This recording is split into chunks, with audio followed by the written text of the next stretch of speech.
యేసువా నిన్ను నమ్ముచున్నాను. Praise the lord.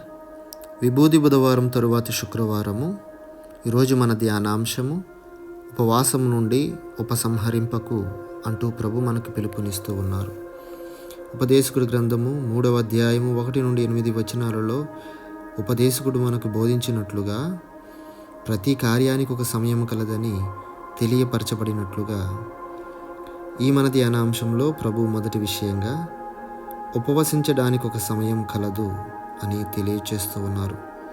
ఈ తపస్కాలమే సరైన సమయం, అందిన అవకాశం, అనుకూల సమయం.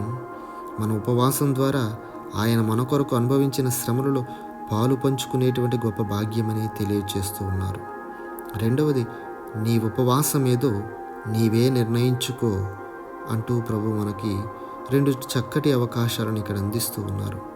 ఒకటి, నోటితో ఆచరించేటువంటి ఉపవాసం. ఈ ఉపవాసం ఏమిటంటే భోజన పదార్థాలను తినడం మానివేసి కొద్దిపాటి శక్తిని సంపాదించుకుని ఆచరించేటువంటి ఉపవాసం.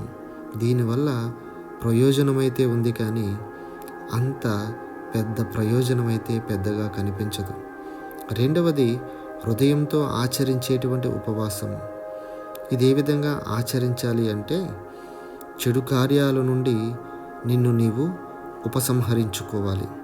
చెడు ఆలోచనలకు తావీయకుండా ఉండాలి. చెడు మాటలు నీ నోట మాట్లాడకుండా ఉండాలి. ఇతరులను బాధించకుండా ఉండాలి. విమర్శించకుండా ఉండాలి. ఇది హృదయంతో ఆచరించేటువంటి ఉపవాసం. ఈ ఉపవాసము మనలో శక్తిని పెంపొందించి దైవ శక్తిని మనలో అధికము చేసి ఈ ఉపవాసము దేవుడు మెచ్చేటువంటి ఉపవాసంగా మనలో కొలువుంటుంది. Thank you all. Praise the lord. God bless you.